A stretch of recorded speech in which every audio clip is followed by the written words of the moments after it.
자, 오늘 또 좋은 날입니다. 그렇죠? 7월 자, 우리 경찰학 시작하는 날이죠. 우리 모두 파이팅 한번 하고 시작하도록 하겠습니다. 오늘 하루도 힘차고 보람되게 공부가 잘 되자 라는 의미로 자, 파이 하면 팅 해주시면 되는 겁니다. 우리 모두 파이팅! 자, 좋습니다. 여러분들이 공부하셔야 될 과목, 요 경찰학개론 교재 앞장을 딱 넘겨보시면 그 머릿말 쪽에 반갑습니다 라고 나오죠. 반갑습니다 라고 읽어주시고 넘어가시면 돼요. 안 봐도 상관없습니다. 이런 건 시험에 안 나오겠죠? 그래서 시험에 나올 거 위주로 여러분들이 공부를 해 주셔야 공부가 더 재밌겠죠. 자, 컨텐츠 목차 쪽에 가시면은 그 막대 그래프도 있는 곳이 있는데 총론과 강론으로 구성이 되어 있습니다. 그래서 총론은 우리가 전체를 얘기하고 강론은 부분을 얘기합니다. 그래서 대한민국을 얘기할 때는 뭐겠어요? 대한민국을 얘기할 때는 총론, 부산광역시를 얘기할 때는 강론이 되겠죠. 그래서 총론은 총 4개 파트인데 우리나라의 경찰이 총 13만이거든요. 현재 그 13만 경찰 모두에게 필요한 내용은 총론에서 다뤄지고 총론에서 자, 따라서 여러분이 합격하시면 대한민국의 경찰관이 되시겠죠. 대한민국의 경찰이 되시고자 여기 앉아 계시지 뭐 중국 경찰이 되고자 여기 앉아 계시는 건 아니죠. 합격하시면 여러분들은 다 어느 나라 경찰이다? 코리아. 알죠? 한국의 경찰이 되는데 그분 모두에게 필요한 내용은 총론에서 다룬다. 그래서 총론은 4개 파트. 그리고 자, 모두 다 합격하시고 자, 합격하시고 경찰관이 되셨어요. 그런데 하는 일은 다 똑같다. 약간씩 차이가 있다. 약간씩 차이가 있죠. 서로 다른 업무를 수행하게 되는데 경찰이 다루는 업무를 총 7개 파트로 나눠 놨어요. 그래서 경찰서 가면 7개 부서가 있고 경찰청에도 청장 있고 그 밑에 차장 있고 차장 밑에 국장이 있는데 그 국장이 8명이에요. 그 중에 사이버 안전국, 그 사이버 안전국은 원래 수사 파트에 들어가거든요. 사이버 수사. 그래서 사이버 안전국을 제외한 나머지는 7개 국으로 되어 있어요. 그 7개 국에서 어떤 업무를 수행하는지 알아보는 게 강론입니다. 아시겠죠? 우리가 중식하면 중국 음식을 말하죠. 그죠? 그럼 짜장면은 일식이에요, 중식이에요? 중식이죠. 초밥은 중식이에요, 일식이에요? 일식이죠. 자, 이걸 구별하듯이 경찰이 다루는 업무는 총 7개다. 그 7개 업무의 특성을 우리가 강론에서 다뤄보게 됩니다. 그래서 총론은 총 4개 파트 전체, 강론은 7개 파트 부분을 다루는 곳. 이해됐죠? 자, 또 넘어갑니다. 이해됐죠? 하면 그렇게 조용히 계시지 말고 좀 대답을 해주셔야 되거든. 지금 그 빨간불이 들어와서 촬영 중이거든요. 아시겠죠? 그래서 대답하신 분 제가 500원씩 드릴 테니까 대답을 좀 잘 해주셔야 됩니다. 그리고 다음 페이지 넘어가서 총론 4개 파트 중에서 우리는 1장 경찰과 경찰학이라는 부분을 다루게 됩니다. 바로 요 부분이죠. 경찰과 경찰학 1장부터 제5장까지 구성이 되어 있는 파트죠. 자, 한 장 딱 넘겨보시면은 챕터 1장 경찰학의 의라는 부분이 있어요. 우리 경찰학 수업을 하면서 경찰과 관련된 직업과 관련된 과목이다 보니까 이 특별히 오리엔테이션을 같은 것은 이 과목은 이런 과목이다 라고 설명하면서 이게 오리엔테이션이 더 들어가거든요. 그래서 이건 지금 도입도 되면서 어떻게 이 과목을 공부해야 되는지 이런 오리엔테이션도 같이 들어가는 겁니다. 자, 따라서 4페이지 가시면 경찰학이라는 단어가 있습니다. 이 경찰이라는 단어는 경계하고 살피다 라는 의미가 있어요. 근데 이 경찰이라는 용어 자체를 일본이 우리에게 전수시켜줬어요. 그래서 북한 사람들은 경찰이라는 용어를 쓰지 않고 인민보안부 직원 또는 인민보안성 직원 이렇게 부르거든요. 그래서 우리 TV 보다가 인민보안성, 인민보안부 이런 단어 나오면 그럼 북한의 경찰을 말하는 겁니다. 북한의 국가보위부라고 있거든요. 이건 남쪽의 국정원에 해당하는 부서가 국가보위부거든요. 자, 경찰이라는 용어는 경계하고 살피다. 일본이 우리에게 전수시켜준 용어, 일제시대 때 우리는 요걸 아직까지 그대로 사용을 하고 있단 말이에요. 이해죠? 자, 이 경찰학이라고 하는 것은 이 경찰이라는 직업과 관련된 자, 여러 가지 관련 있는 학문을 우리가 모아서 경찰학이라고 합니다. 그러니까 여러분이 되고자 하는 직업이 뭐예요? 경찰 공무원이죠? 그 경찰 공무원과 관련된 여러 가지 지식들을 공부하는 과목이에요. 그렇죠? 자, 따라서 양가로 2번 내려가시면 자, 경찰학은 철학이라든지 철학, 왜 경찰이 존재하는지 그리고 사학, 역사, 법학, 행정학, 기타 경험과학적 분야를 총망라한다. 자, 총망라하기 때문에 그 내용의 개수가 작다, 많다? 많다라는 것을 알 수 있어요. 왜냐하면 경찰이 하는 그 업무 자체가 한정되어 있어요. 그게 광범위해요. 광범위하단 말이에요. 한 가지 일만 하는 게 아니고 여러 가지 업무를 다양하게 수행한다라는 겁니다. 아시겠죠? 예를 들어 뭐 교통활동도 하고 외사활동도 하고 또는 간첩도 잡고 또 지구대 파출소도 관리하고 학교폭력도 예방하고 굉장히 다양한 업무를 하죠. 그래서 여러분이 딱 합격하시면 경찰 공무원이 되는 건 맞죠. 그런데 경찰 공무원이 돼서 경찰이라는 조직에 들어가서 무슨 일을 할 것인지는 지금 정해져 있다, 정해져 있지 않다? 정해져 있지 않아요. 왜? 막연하단 말이에요.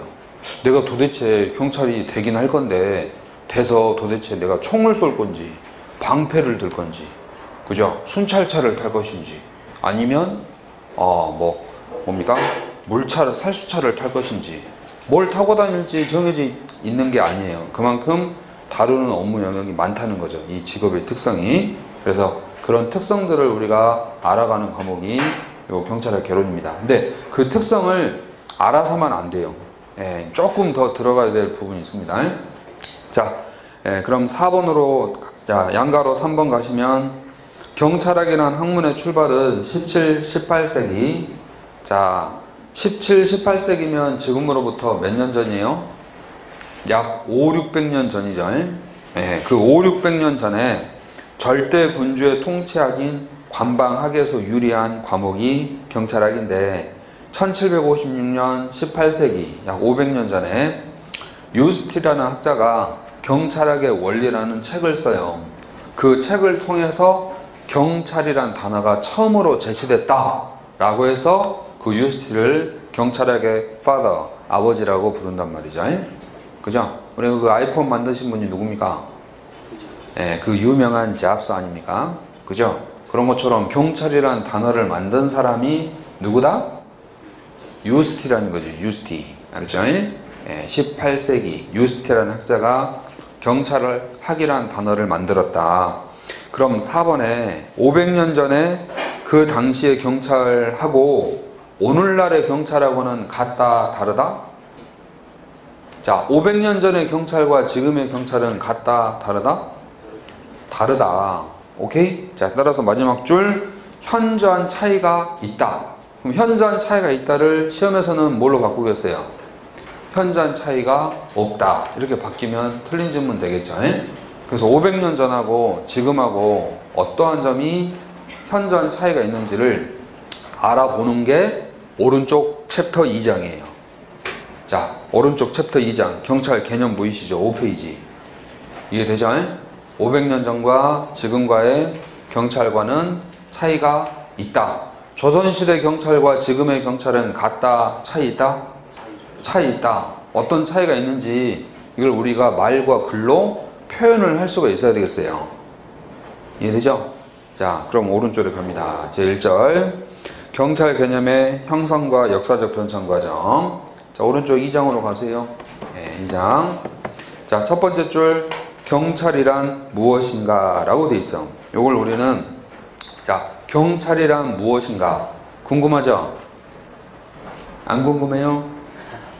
경찰이란 무엇인가 궁금하죠? 네. 자, 그래서 이걸 두 글자로 개념이라고 합니다. 경찰이란 무엇인가 두 글자로 개념. 알았죠? 자, 개념하면 그것 하면 생각나고 떠오르는 것, 이게 개념이거든요. 따라서 제주도 하면 뭐가 떠올라요? 제주도? 뭐 떠오르는 거 있을 거 아니에요. 각자 머릿속에 떠오르죠? 편안하게 이게 저랑 대화한다고 생각하시오. 자, 커피숍에 왔습니다. 대화합니다. 제주도 하면 뭐가 떠오릅니까? 중국도. 너 왜 궁금하죠? 그래서 좋습니다. 잘하셨어요. 근데 처음부터 중국 사람은 아니죠. 예전에 우리 어렸을 때 이번 수업 상당히 재밌을 것 같습니다. 자, 그래서 저희 어렸을 때는 제주도 하면요 돌, 바람, 여자였어요. 돌, 바람, 여자. 옛날 어른이신 분들은 제주도 하면 돌, 바람, 여자였거든요. 근데 저희 선생님들끼리 학원에서 제주도 간 적이 있어요. 단체로 보내줘가지고 한 직원들까지 한 24명이 갔거든요. 가가지고 이제 버스 한 대 빌려가지고 이렇게 타고 다니는데 그 버스 기사님이 되게 이제 설명도 조금 해주잖아요.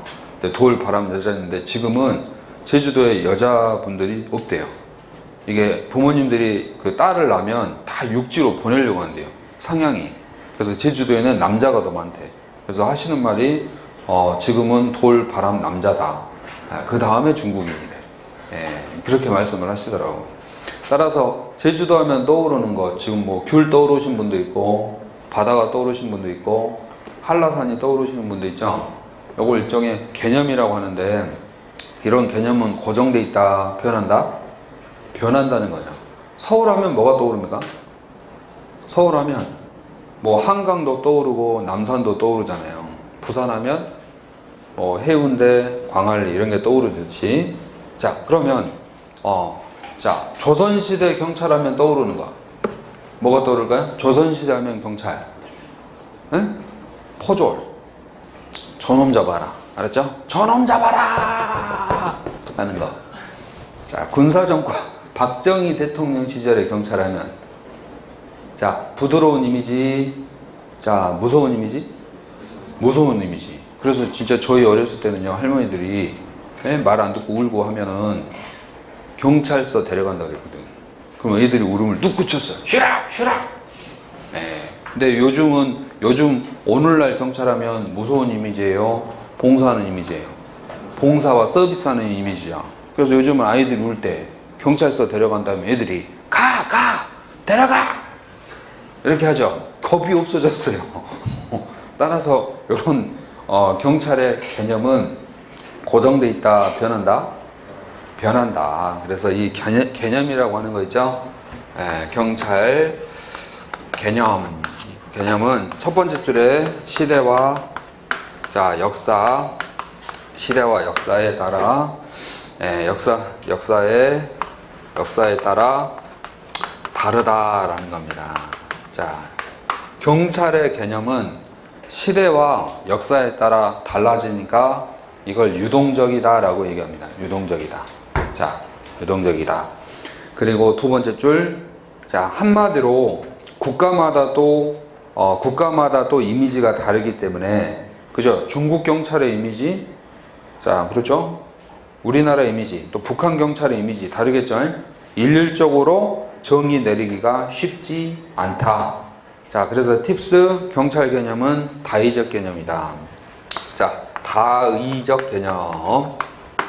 자, 다양하게 정의를 내릴 수 있다. 이런 뜻입니다. 이해되죠? 그럼 이 다의적의 반대말이 하나 있는데요. 다의적의 반대말. 자, 이리적 개념이다. 이렇게 출제되면 틀린 질문 되겠죠? 경찰 개념은 결론 다의적이다. 자, 시험지에서 이리적이다. 이렇게 나오면 틀린 질문 되겠죠? 이해되시죠? 예. 자, 그런데 그럼에도 불구하고 다양하게 정의될 수 있음에도 불구하고 오늘 우리가 최소한 경찰 개념을 좀 정립해 볼 필요가 있다. 그 이유는 경찰의 존재 이유, 그리고 앞으로 나아갈 방향을 설정해 보고자 합니다 라는 거죠. 왜 경찰이 존재하고 앞으로 어떤 방향으로 나아가야 할지 고민해 봐야 되기 때문에, 자, 한마디로 딱 정의하기 어렵지만 그래도 한번 해보자. 자, 어렵지만 해내야 되지 않겠습니까? 그렇죠. 그래서 두 분이 해냈죠.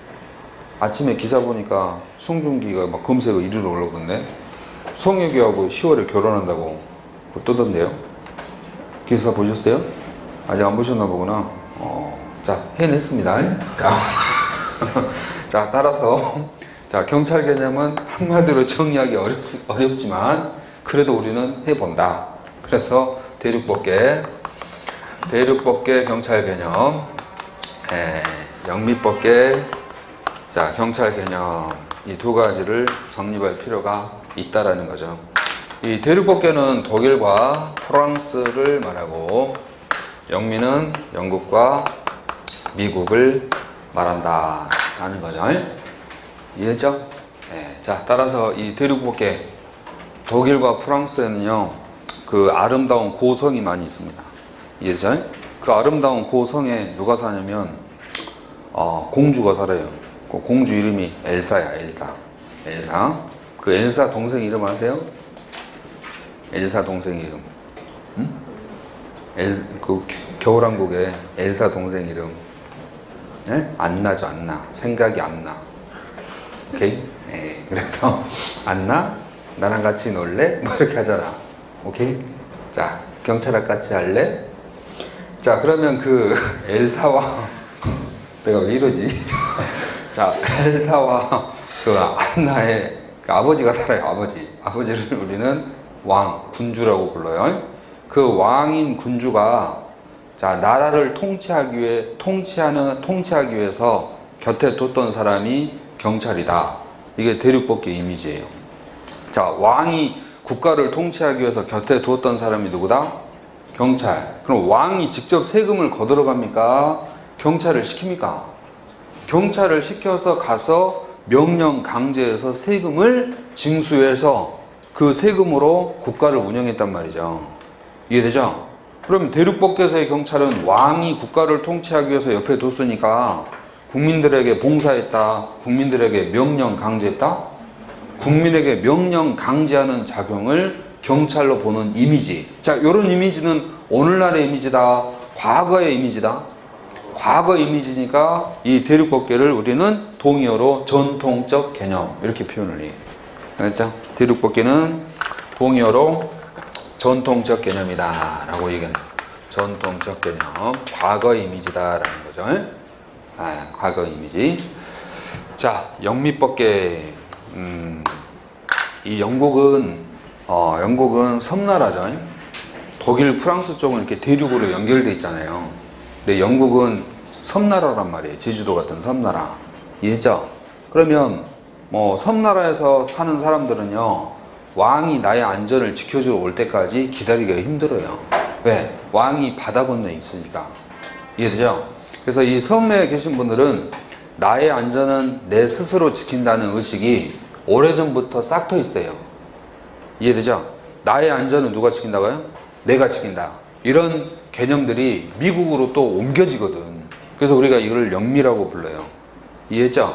그래서 내 안전은 내 스스로 지킨다. 우리의 안전, 우리 집단의 안전은 내 스스로 지키기 위해서 옆에 뒀던 사람이 경찰이다. 이게 영미법계예요.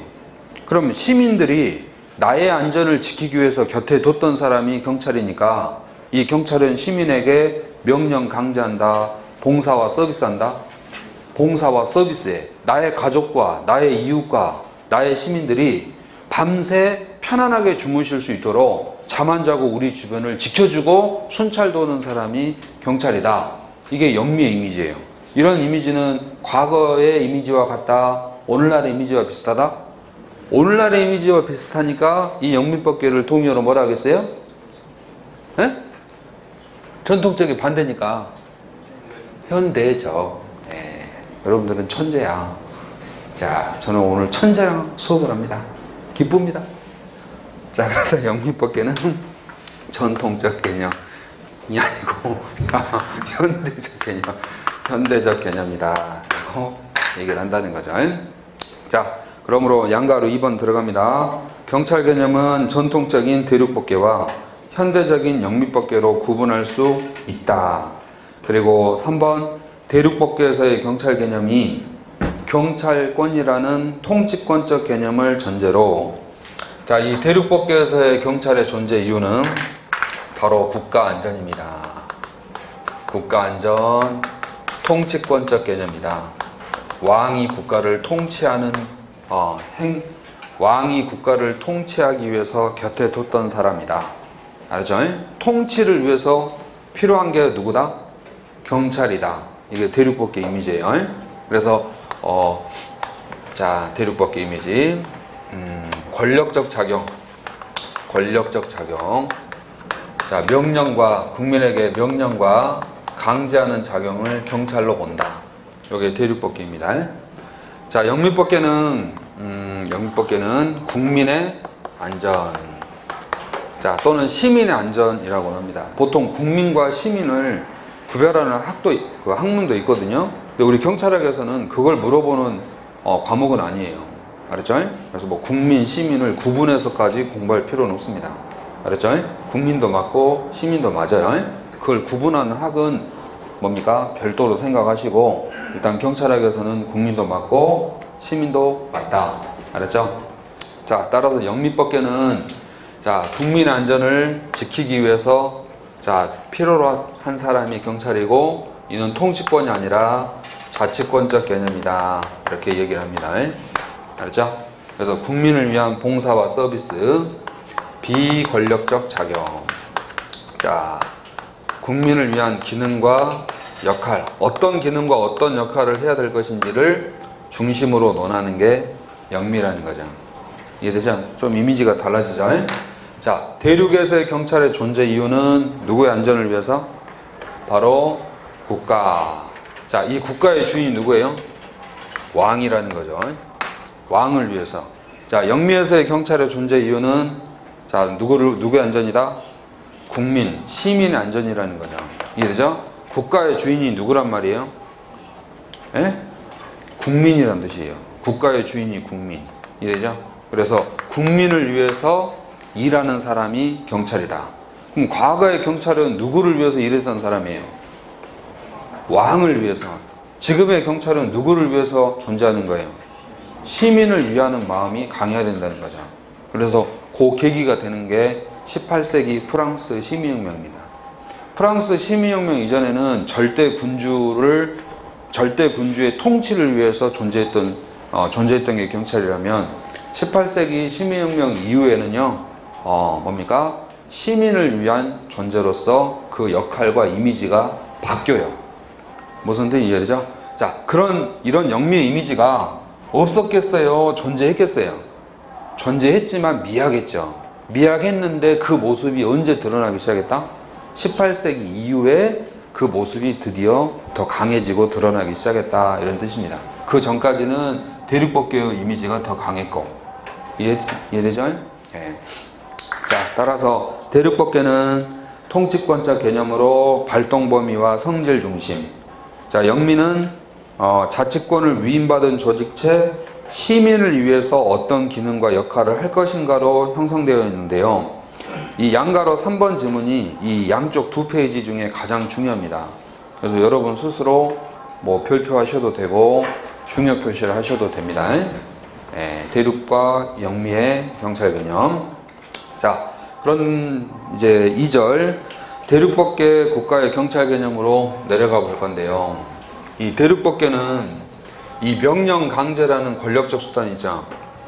자, 이 명령 강제라는 권력적 수단, 이걸 사용할 수 있는 힘을 경찰권이라고 합니다.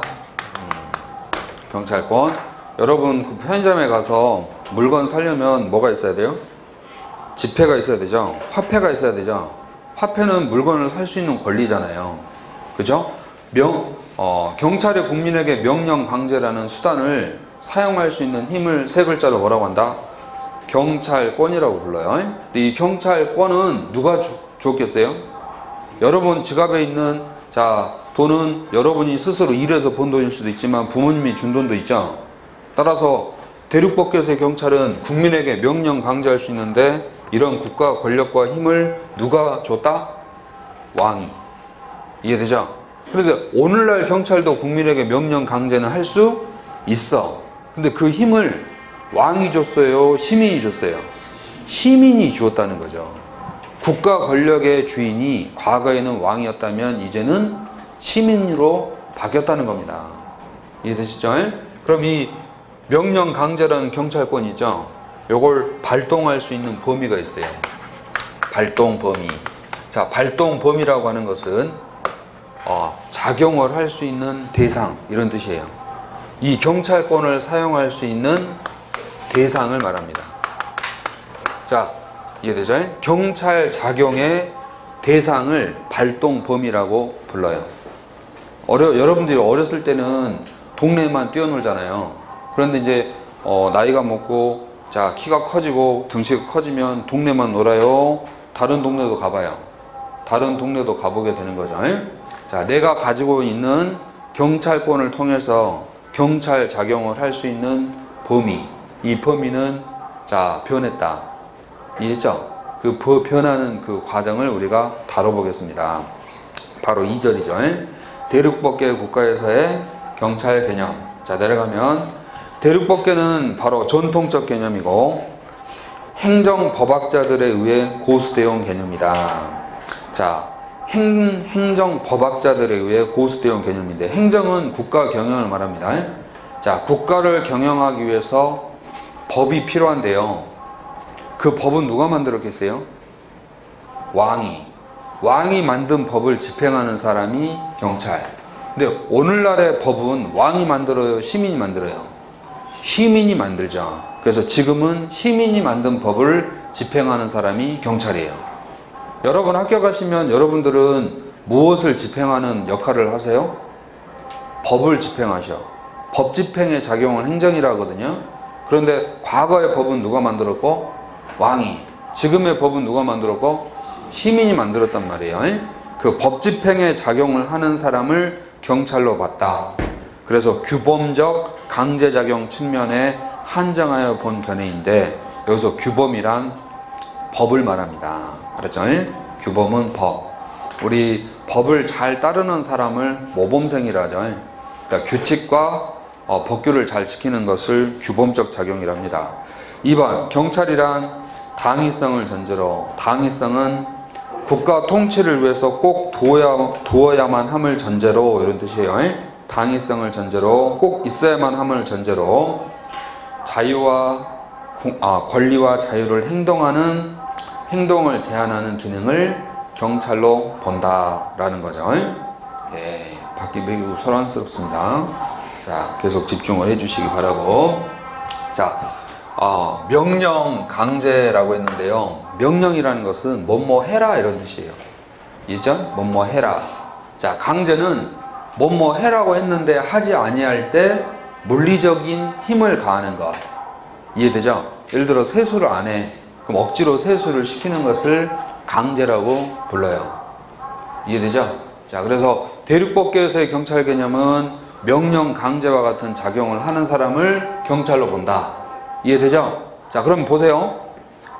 여러분들 집에서 여러분에게 뭐뭐 해라 하는 분이 누구예요? 예? 부모님이죠. 뭐뭐 해라. 말 안 들으면 강제하죠. 오케이? 자, 학원에서 여러분들에게 뭐뭐 해라 하는 분이 누구예요? 학원의 선생님이나 직원분들. 이해되죠? 자, 학원 밖에 나갔어. 학원 밖에 나가서 여러분에게 뭐뭐 해라 하는 분이 누구야? 예? 경찰. 그럼 집에서는 누가 경찰이야? 부모님. 학원에서는 누가 경찰이에요? 예? 선생님이나 직원분. 밖에서는 누가? 경찰이. 이해되시죠? 대륙법계는요, 명령 강제하는 사람이에요. 그럼 여러분 부모님들이 여러분에게 명령 강제하는 이유는 뭐예요? 잘 되라고. 학원에서 선생님들이 여러분에게 명령 강제하는 이유는 뭐예요? 여러분들 잘 되라고. 그럼 밖에 나갔어. 경찰이 국민에게 명령 강제하는 이유는 뭐예요? 예? 안전하라고. 안전하라고. 이해되죠? 자, 여러분, 그 안전을 위해서 뭐의 일부가 침해받아요? 자유와 권리의 일부가 침해받아. 여러분들 집에서 부모님들이 여러분의 자유와 권리를 침해하죠. 몇 시까지 들어와라. 이해되죠? 왜? 늦게 들어오면 위험하니까 일찍 들어오라는 얘기예요. 자, 수업 시간에 떠들지 마라. 왜? 이 수업의 목적을 위해서. 이해되셨죠? 자, 따라서 밑으로 내려갑니다. 경찰이란 사회 공공의 안녕과 질서 유지를 위하여. 여기서 핵심 포인트는요, 안녕 질서예요. 안녕과 질서를 유지하기 위해서 일반 통치권에 의거, 일반이란 전 국민을 대상으로 이런 뜻입니다. 전 국민을 대상으로 국민에게 뭐뭐 해라 명령하고 따르지 아니하면 강제하여 국민의 자유를 제한하는 작용을 하는 사람을 뭘로 본다? 경찰로 본다. 합격하면 여러분이 해야 될 일이에요. 알았죠? 자, 여러분들은 합격하면 무엇을 위해서요? 안녕과 질서 유지를 위해서 국민에게 뭐 해야 하셔야 된다? 명령하고 자위하고 국민의 자유의 일부를 제한하셔야 돼. 무슨 얘기 이해되죠? 네. 자, 계속해서 갑니다.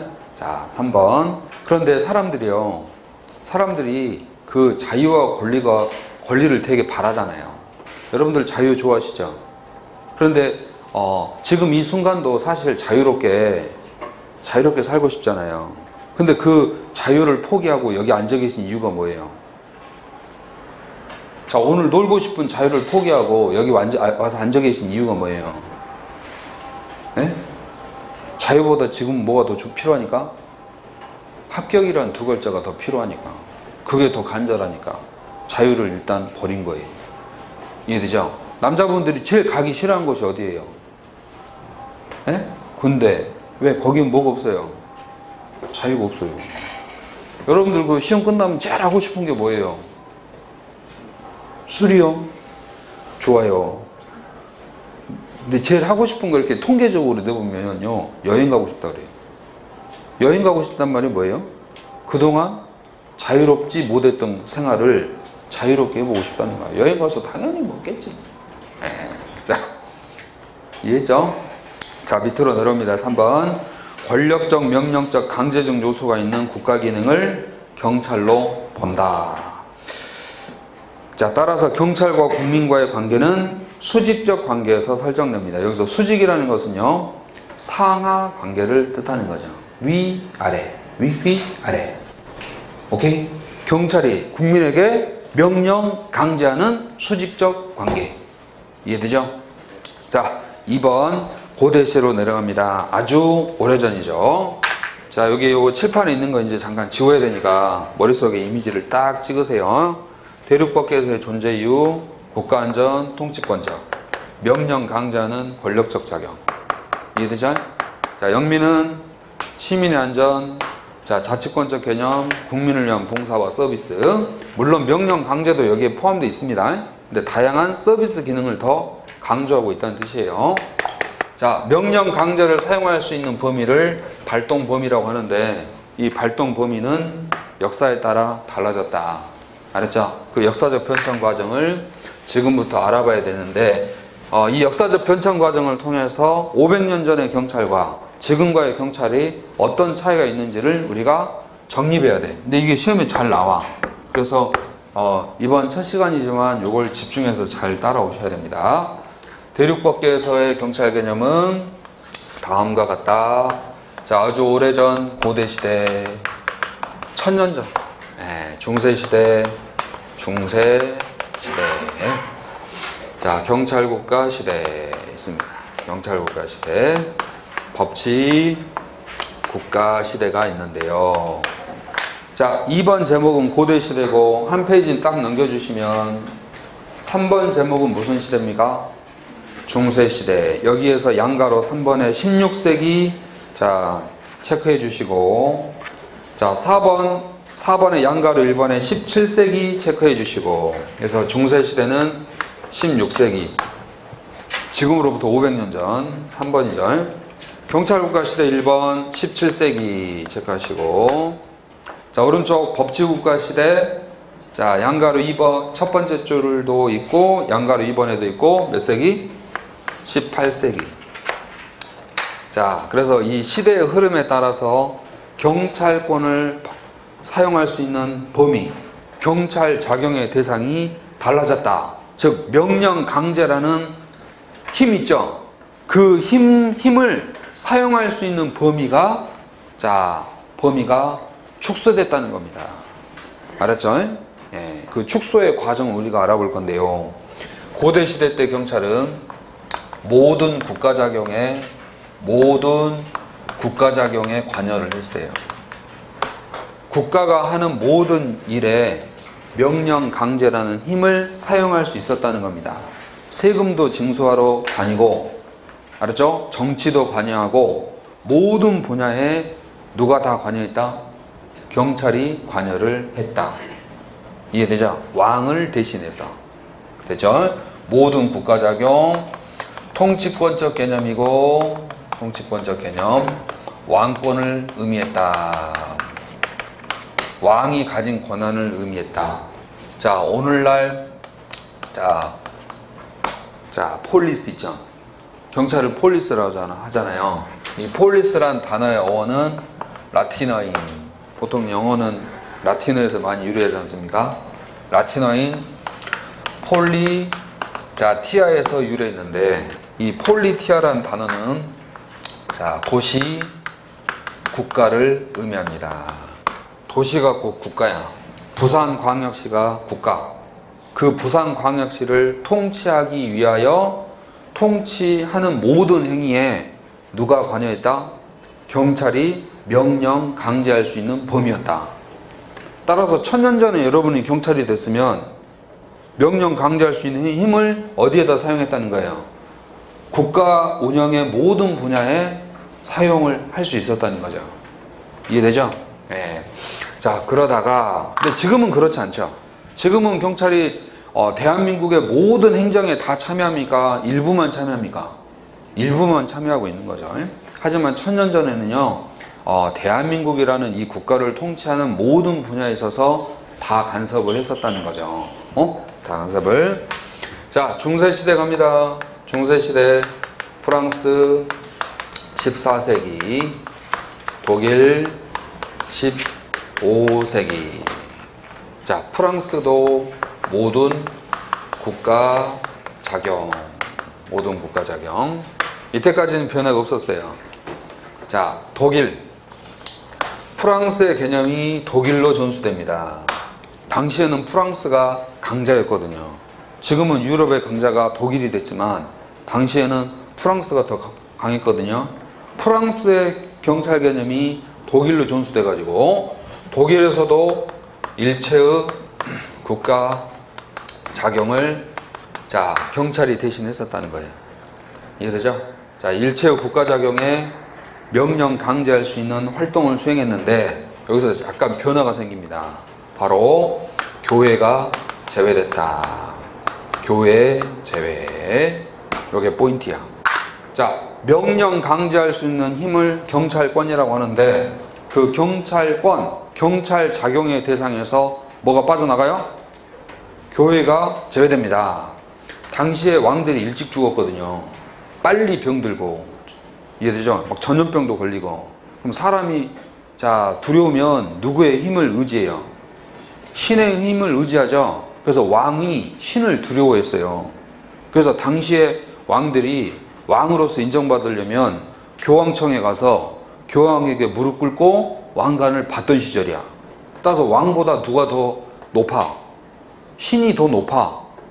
이해되죠? 따라서 왕을 대신하여 명령 강제하던 경찰이 왕의 권력이 어디에는 못 들어가? 교회에는 못 들어갔어요. 이해되죠? 따라서 교회 가서 함부로 명령 강제할 수 있다 없다?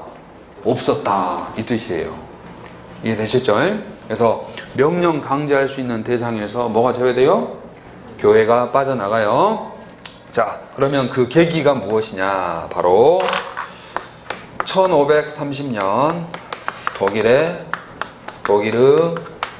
제국경찰법에 따라 교회가 제외됩니다. 그럼 우리 시험에서는 이 1530년을 항상 16세기로 주지 1530년으로 준 적이 한 번도 없어요. 그래서 16세기부터 경찰권 발동의 대상에서 뭐가 제외? 교회가 제외된다. 이걸 기억하시고 이제 17세기 경찰국가 시대로 갑니다. 자, 지금으로부터 400년 전이죠. 500년 전에 교회가 빠져나가고 400년 전에 전문화, 분업화 현상이 일어나면서 자, 이제는 국가의 모든 작용을 왕이라는 한 사람이 다 하지 말고 서로 나눠서 전문 분야만 나눠서 하자. 한 가지 일만 지속적으로 함으로써 더 효과가 좋다. 그래서 헌정과 행정으로 구분됩니다. 이 헌정을 우리는 정치라고 불러요. 자, 따라서 정치와 행정으로 분리되고 이제 왕은 정치만 하고 왕이 과거에 하던 일 있죠. 행정은 전문 관료가 하는 거야. 이걸 공무원이라고 그래. 이해되죠? 그래서 행정의 기능도 5가지로 구분을 하게 됩니다. 외교, 군사, 돈관리, 사법, 재판. 전에는 왕이 다 했었어요. 전쟁도 하고. 근데 이제는 누가 한다? 관료인 공무원이 그 일을 담당하게 되고 내무행정도 두게 되는데 이때 당시에 공무원들이 배우던 학문이 관방학이에요. 왕을 보좌하기 위해서 당시에 관료들이 배우던 학이 관방학. 그 관방학에서 유래한 학문이 바로 경찰학이라는 거죠. 이해되죠? 자, 이 중에서 이제 17세기 경찰국가 시대 때 경찰 작용의 대상은요, 명령 강제할 수 있는 대상은 내무행정만이 됩니다. 이 4가지는 제외돼요. 자, 4가지는 경찰 작용의 대상에서 제외. 그럼 경찰은 무슨 행정만을 다루게 됐다? 내무행정만을 경찰로 보게 됐다. 이런 뜻입니다. 알았죠? 이 내무행정이라는 것은 나라 살림을 말합니다. 알았죠? 나라 살림만을 누가 관여하게 됐다? 경찰이 관여하게 되고, 전쟁하는 건 누가 하고? 군인들이 하고, 나라 살림 할 때는 세금 걷어들이는 건 누가 하고? 경찰이 하고. 이런 뜻이에요. 여러분들 그 집안일은 어머니가 주로 하셔요? 아버지가 주로 하셔요? 네? 어머님이 주로 하시죠, 집안일은. 자, 기지감 피시고, 여기까지 하고 일단 쉴 테니까요. 자, 기지감 피시고, 서울시 인구가 1000만 왔다 갔다 하죠. 1000만 왔다 갔다 하죠. 1000만 시민이 서울이라는 도시에서 살아가기 위해서 가장 필요로 하는 게 뭘까요? 가장 필요로 하는 거. 1000만 시민이 함께 모여 살기 위해서 서울이라는 도시에서 가장 필요로 하는 거. 뭘까요? 아니, 좀 구체적으로 얘기해 주세요. 구체적으로. 자, 얘기해 주세요. 답하신 분 상품 나갑니다. 상품. 진짜 상품 있어요. 자, 편안하게 대화한다고 생각하시고. 우리 살아가는 데 있어서 필요로 하는 거. 집. 땡큐. 자, 상품 있습니다. 네, 누가 집 하셨어요? 잘했습니다. 집. 자, 집 필요합니다. 또 뭐 필요합니까? 질서 필요하죠. 질서. 자, 여러분들 수업 끝나면 집으로 갈 거죠. 자, 산 타고 가요? 길로 가요? 길로 가죠. 그 길 누가 만들어야 되죠. 자, 수업 끝나고 길을 따라서 자, 집에 도착했죠. 집 문을 열고 딱 들어갑니다. 집 문 열고 딱 바로 어디로 가요? 네? 씻으러 가죠. 화장실. 자, 수도꼭지 틀었죠. 뭐가 나와야 돼요? 물 나와야 되죠. 자, 그리고 이제 손 다 씻었죠. 방으로 가. 전기불 켰죠. 뭐가 들어와야 돼요? 전기 들어와야 되죠. 가스 들어와야 되죠. 보일러 들어와야 되죠. 이런 모든 것들을 내무행정이라고 불러요. 내무행정. 이해되죠? 이걸 누가 다 관여했다고요? 경찰이 당시에 관여를 했어. 400년 전에는. 이해되죠? 자, 따라서 17세기 때 경찰은 내무행정을 경찰로 봤다. 이해죠? 외교, 군사, 재정, 사법과 분리됐어요. 근데 이 내무행정은 다시 2가지 목적이 있었어. 하나는 공공의 안녕과 질서 유지. 이걸 우리가 치안행정이라고 합니다. 자, 그 밖에 적극적 복지 증진의 목적이 있었는데요. 이 안녕과 질서 유지를 현재의 평온한 상태를 유지한다고 해서 소국 목적이라고 불러요. 현재의 평온한 상태를 유지합니다. 우리 강의실에는요, 산소만 있는 게 아니고요, 안녕과 질서가 함께 존재하고 있습니다. 지금 평온한 상태에서 수업에 집중할 수 있죠. 이걸 안녕과 질서 유지라고 합니다. 이해되죠? 이런 안녕과 질서 속에서 우리가 하고 싶어하는 목적을 이룰 수 있거든요. 수업이라는 목적. 자, 적극적인 복지 증진은 현재 상태보다 더 좋아지고자 하는 목적, 이걸 적극 목적이라고 불러요. 알겠죠? 자, 수업이 끝난 이후에 여러분이 경찰학을 더 잘했으면 좋겠다고 싶어서 제가 여러분 집까지 찾아가지고 책상까지 다 정리해드려. 이건 경찰학을 잘하고자 하는 거지만 무슨 목적이다? 적극 목적. 따라서 뭐의 침해 소지가 있다? 인권 침해 소지가 존재한단 말이에요. 이해되죠? 자, 따라서 17세기 때 경찰은 내명정이고, 이런 내명정은 소국과 적극 목적을 가지고 있었다. 그래서 당시의 경찰은 명령 강제라는 경찰권을 가지고 소국 목적뿐만 아니라 무슨 목적에 대해서도요? 적극 목적에 대해서도 경찰권을 발동했는데, 무슨 목적 때문에 국민의 자유와 권리의 침해가 컸다? 적극 목적 때문에 국민의 자유와 권리의 침해가 컸다. 즉 인권 침해 소지가 있었다는 거죠. 자, 따라서 이제 18세기로 넘어갑니다. 18세기 때 프랑스 시민혁명이 일어난다 그랬죠. 그 시민혁명을 통해서 이제 왕의 권력은 떨어지고 누구의 힘이 커진다? 시민들의 힘이 커져. 시민들이 생각했어. 야, 나는 태어날 때 자유를 가지고 태어나는데 그동안 그 자유를 다 누구에게? 왕에게, 국가에게 다 뺏기고 살았어. 이제는 내 권리를 찾아야 되겠다고 생각했어. 그게 바로 인권이에요.